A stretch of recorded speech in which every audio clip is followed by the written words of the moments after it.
Yeah, but so there's still, I mean, it's crazy too because there's still more happening in court. Like, I mean, everything is still active even though we're not hearing about it as much anymore. And the people may be fatigued like we talked about prior to. Sean Diddy Combs was denied bail for the third time. A federal judge saying that the government had proven by clear and convincing evidence that there were no conditions of release that would ensure the safety of the community. Sean Diddy Combs, the celebrated music icon turned controversial defendant, finds himself at the heart of an extraordinary legal storm that shows no signs of calming. His third failed attempt to secure bail has only intensified the scrutiny surrounding his case, leading many to wonder, how did one of the most powerful figures in entertainment end up staring down the possibility of spending the rest of his life behind bars? The allegations are shocking, the evidence mounting, and the stakes higher than ever. But what's truly captivating is the relentless avalanche of new lawsuits, accusations, and evidence that seem to surface daily. Buckle up, this story is far from over. Sean Combs get another shot with Judge Subramanian? Or what will be his likelihood of success in a different court? Because there's currently a pending appeal at the Second Circuit Court of Appeals. So to get into all of this, I want to bring on former federal prosecutor Nima Rahmani, friend of the show. Nima, thanks so much for coming on. First, before we even get into what he can do next, were you surprised? Let's start with the latest bombshell development. Judge Arun Subramanian's decision to deny Diddy bail for the third time. This isn't just a run-of-the-mill legal setback, it's a devastating blow for Diddy's defense team, who had proposed what they claimed was an airtight bail package. Picture this, a $50 million bond, a luxury apartment on Manhattan's Upper East Side, round-the-clock private security, no access to the internet or phones, and a strictly regulated list of pre-approved visitors.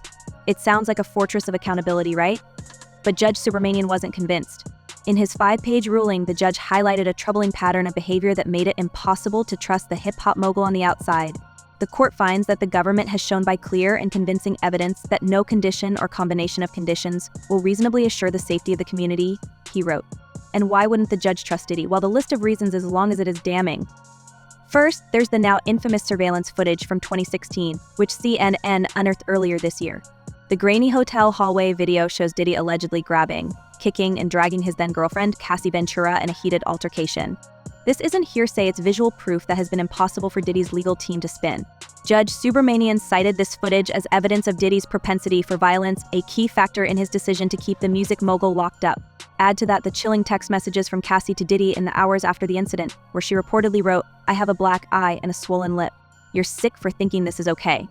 Those messages, paired with the video, paint a picture that's hard for even the most skilled defense attorney to refute. At the courthouse in Lower Manhattan, the judge ordering the prosecution to turn over its findings from a jail cell raid, Diddy's jail cell, just yesterday. What were the contents of those raids? Well, apparently, according to the defense, they're legal documents. The government saying no, on the contrary, they're just some handwritten notes and a calendar. But it doesn't stop there. Prosecutors have accused Diddy of continuing to manipulate and intimidate witnesses even from behind bars. Allegedly, he's been using three-way calls, unauthorized messaging services, and even other inmates' phone accounts to contact key individuals tied to the case. Imagine the audacity, sitting in a federal detention center, under scrutiny for obstruction, and still finding ways to skirt the rules. Prosecutors argued that his boldness demonstrates he's a danger to the community and a flight risk. Judge Subramanian agreed, noting in his ruling that Diddy's behavior from his jail cell is strong evidence that he would pose an even greater risk if released. That's it. If it is privilege, of course they won't. But if it really is what the prosecution says, that has nothing to do with the case, or even worse, it's actually evidence of witness tampering, because we all know the attorney-client privilege, there's a crime fraud exception. You can't use your lawyer to perpetuate a future or continuing fraud or crime. So if the documents are what the government says they are, they're going to get them again. And again, it's just going to be a matter of days, because I don't expect. And then there's the issue of trust or lack thereof. The judge also took aim at Diddy's legal team, accusing them of misrepresenting facts to the court. One example, they claimed that Diddy's legal pads in his jail cell were improperly labeled when, in fact, they weren't labeled at all. This might seem like a minor detail, but in the high-stakes world of federal litigation, credibility is everything. Subramanian openly questioned whether Diddy's attorneys could be trusted to enforce the strict conditions of his proposed bail package.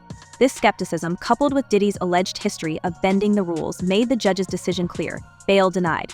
They probably didn't see these notes, and they never will. But if you're Diddy, don't you want your notes back? Yeah, Like, if you've spent so many hours, like, gathering, like, evidence for your side or, strategy or whatever, like, for me, I'd be like, oh, no, please don't destroy. Please return. Now let's talk about the sheer volume of new allegations that have emerged since Diddy's arrest. It's as if his legal troubles have opened the floodgates, with accuser after accuser stepping forward to share their stories. The timeline is dizzying.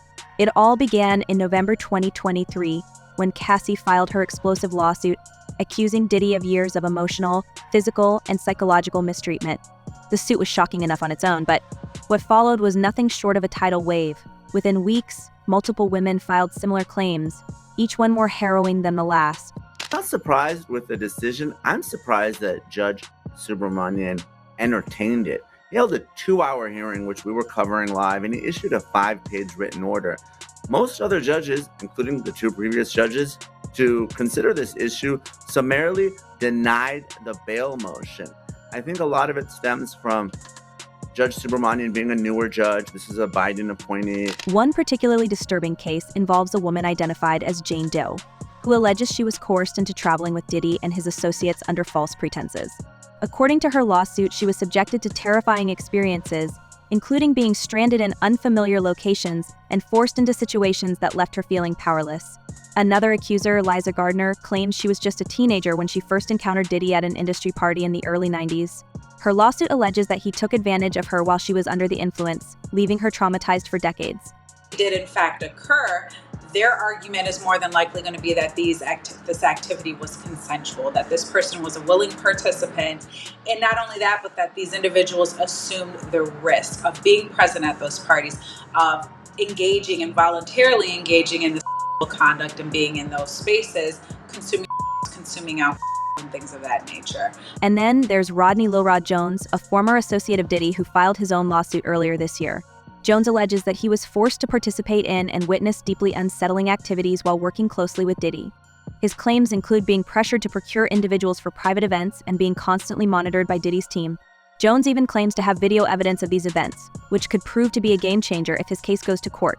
What's striking about these lawsuits is how they seem to corroborate each other, weaving a narrative of systemic manipulation, control, and abuse.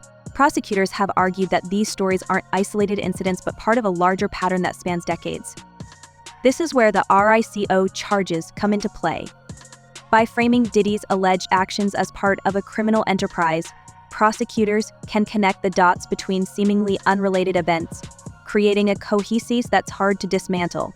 We're monitoring another push to free Sean Diddy Combs tonight, with his legal team citing new evidence in an updated bail proposal. The music mogul agreeing to around-the-clock security and cutting out contact with basically anyone but his legal team to get out of jail ahead of his trial scheduled for May of next year for charges he allegedly coerced and abused women for years. But here's the kicker. All of this is happening while Diddy is sitting in one of the most notorious federal detention centers in the country. The Metropolitan Detention Center in Brooklyn has been described as hell on earth by former inmates and legal experts alike. Overcrowded, understaffed, and plagued by allegations of misconduct, the facility is a far cry from the luxurious lifestyle Diddy is accustomed to. His lawyers have argued that the conditions are so dire they're hindering his ability to prepare for trial. They've cited everything from limited access to legal documents to the lack of basic amenities as reasons why he should be released on bail. But Judge Subramanian wasn't swayed. In his ruling, he acknowledged the challenges of preparing for a complex trial from behind bars, but ultimately concluded that Diddy's behavior warranted his continued detention. Everybody familiar with the old Houdini? So what Diddy's lawyers are trying to do is pull a Houdini. They're trying to say that the evidence that they have is different. Well, it's not different. The video that the entire world has seen is not going to go away. The fact that he had parties that were freak-offs is not going away. So it's just a question of whether or not Diddy is able. What's it like for Diddy inside the MDC? Sources close to the case describe a man who's struggling to adapt to his new reality. Gone are the designer suits, private jets, and red carpets. Instead, Diddy spends his days in a cramped cell, subjected to the same harsh conditions as every other detainee. A report suggests he's been placed in a special housing unit, isolated from the general population for his own safety. But even in isolation, his presence has created a stir among inmates and staff alike. Some see him as a celebrity who's finally being held accountable, while others view him as a target. The conditions at the MDC have been widely criticized for years. In June, an inmate was reportedly harmed in an altercation, highlighting the facility's withbine issues with violence.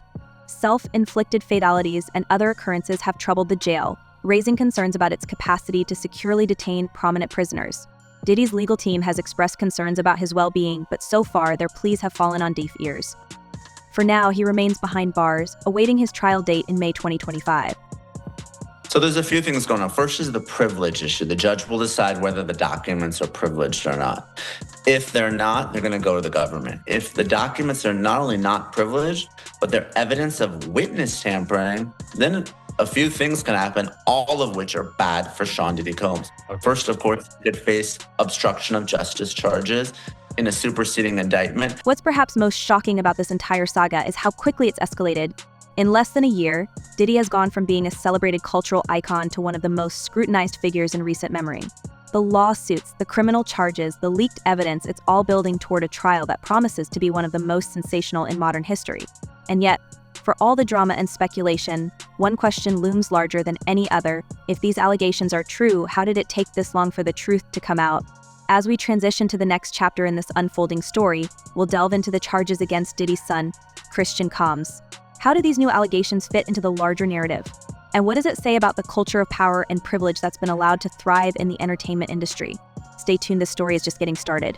Agree, and the risk of flight was always going to be a tough argument for the government because obviously Combs voluntarily came to New York. He surrendered his passports through his lawyer. He could have fled after the March raids of his Miami and Los Angeles homes, but he didn't. He has access to 2 private jets. I think it was a tougher argument. I know the government made the argument, but clearly the best argument was the dangerousness and the witness tampering. They had much more evidence. As if the storm surrounding Sean Diddy Combs couldn't get any more intense, his son, Christian Combs, has now been dragged into the chaos with allegations that are as shocking as they are disturbing. The accusations against Christian, detailed in a recent lawsuit, have left the public stunned and raised unsettling questions about the environment surrounding the Combs family. Is this a case of a young man following in his father's shadow, or is it something even darker? And how does this fit into the broader narrative of power, privilege, and alleged wrongdoing that seems to have engulfed the entertainment world? Let's dive into the details. Separated from the general population, right? He's with, or was with Sam Bankman-Fried at least, and the irony there is that's someone who was granted bail, tried to tamper with witnesses, so the judge revoked his bail. So that just goes to show how these federal judges feel about witness tampering before trial. The allegations against Christian Combs stem from an incident that reportedly took place in late December 2022. According to the lawsuit filed by Grace O'Marcaigh, a former crew member on a yacht chartered by Sean Combs, what was supposed to be a family-friendly excursion quickly spiraled into something far more troubling. O'Marcaigh claims that Christian, who was 25 at the time, became aggressive and inappropriate during one particular night. The suit alleges that he pressured her to consume drinks, made her uncomfortable with his behavior, and eventually tried to corner her alone. It's worth noting that O'Marcaigh has provided what she says is audio evidence of Christian's actions, recorded during the alleged incident in a makeshift studio on the yacht. In one particularly striking moment captured on the recording, O'Marcaigh can reportedly be heard asking if the drinks she was being encouraged to consume had been tampered with, to which Christian allegedly replied, "Take the shot." What makes this case even more unsettling is the context in which it allegedly unfolded. The yacht, according to O'Marcaigh, was anything but the wholesome environment it was advertised to be. Instead, she describes it as a setting filled with questionable behavior, wild partying, and an atmosphere that seemed to blur the lines between work and something far less professional. In her lawsuit, O'Marcaigh paints a picture of a young man who, emboldened by his surroundings and perhaps by the influence of his father, crossed boundaries in ways that left her shaken and traumatized. She further alleges that after the incident, she reported Christian's behavior to the yacht captain, only to be met with disbelief and even backlash. The captain, she claims, retaliated against her in the months that followed, ultimately leading to her termination in May 2023. Christian Combs has denied these allegations, with his legal team dismissing the claims as fabricated and opportunistic. But the lawsuit doesn't stop at Christian. It also names Sean Combs as a defendant, accusing him of creating an environment that enabled such behavior.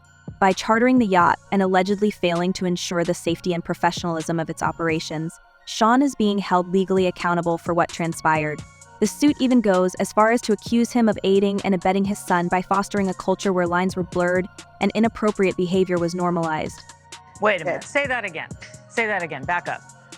You're saying that there's tapes and they're being shopped? Yes, there have been people already shopping. We've heard about the tapes, but yes. The shopping thing is yes, there already have been tapes leaking around Hollywood, being shopped around to individuals in Hollywood.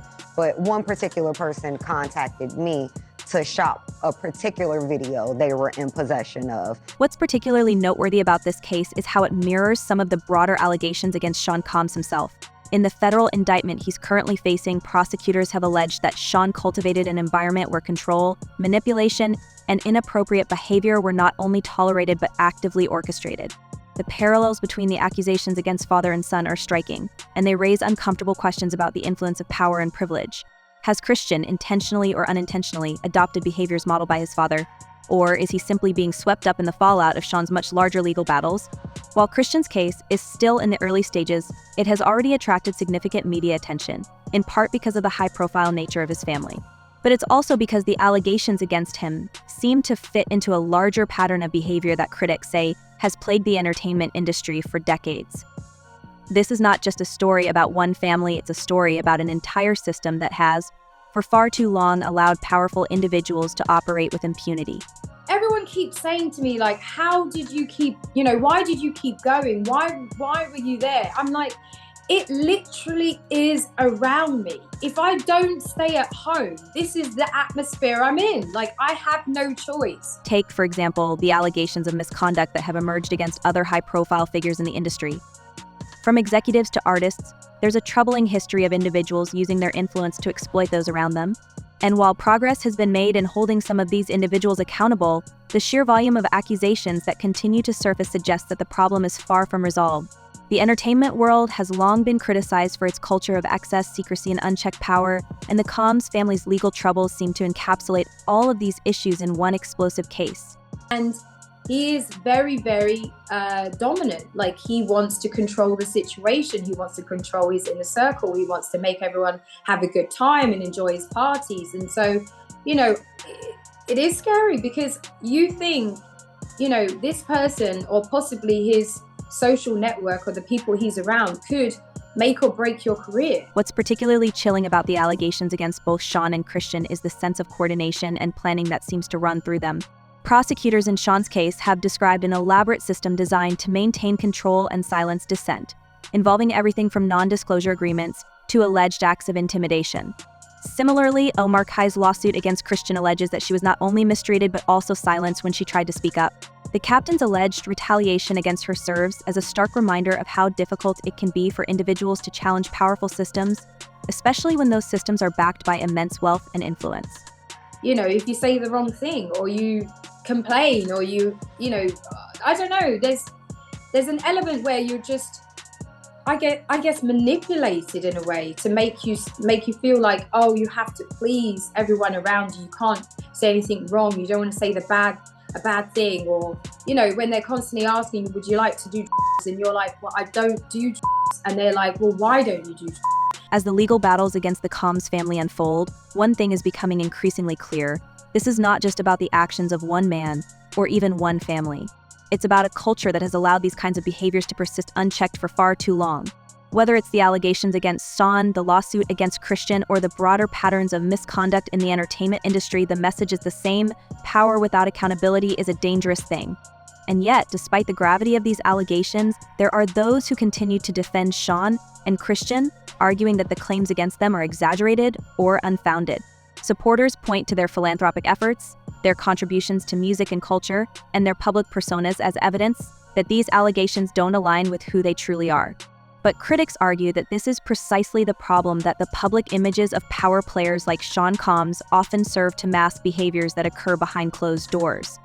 He was using, allegedly, these events to invite them back to these private mansion parties and hotel parties and God knows what else. But he was utilizing the branded events to be able to, get the girls to come over to his private spaces. So what happens next? For Shine, the focus is on preparing for his May 25 trial, a process that has been made all the more challenging by his continued detention at the Metropolitan Detention Center. His legal team is undoubtedly working tirelessly to counter the mountain of evidence against him, but the odds are stacked against them. For Christian, the legal journey is just beginning, but the implications are already profound. If the allegations against him are proven true, it could not only tarnish his reputation but also reinforce the narrative that the issues surrounding the Combs family are systemic rather than isolated. And for the entertainment industry as a whole, the stakes are higher than ever. The Combs family's legal troubles have reignited conversations about accountability, power dynamics, and the need for systemic change. They have also served as a stark reminder that no one, no matter how wealthy or influential, is immune from scrutiny. As these cases progress, they will undoubtedly continue to capture the public's attention, not just for their sensational details, but for what they represent, a reckoning that has been a long time coming. Is illustrating is this completely out of control party on a super yacht, including various celebrities, that when you read it, it kind of rings true. I mean, when you read it, it doesn't come off as being something that's completely unbelievable. You have to take into consideration that. So, what do you think? Will Diddy ever be able to recover from these allegations? Or is his legacy forever tarnished? And what about Christian? Is he following in his father's footsteps? Or is there more to the story? Leave your thoughts in the comments below, and don't forget to like, share, and subscribe for more updates on this ongoing saga. Thanks for watching, and stay tuned for the next chapter in this unfolding drama. Goodbye.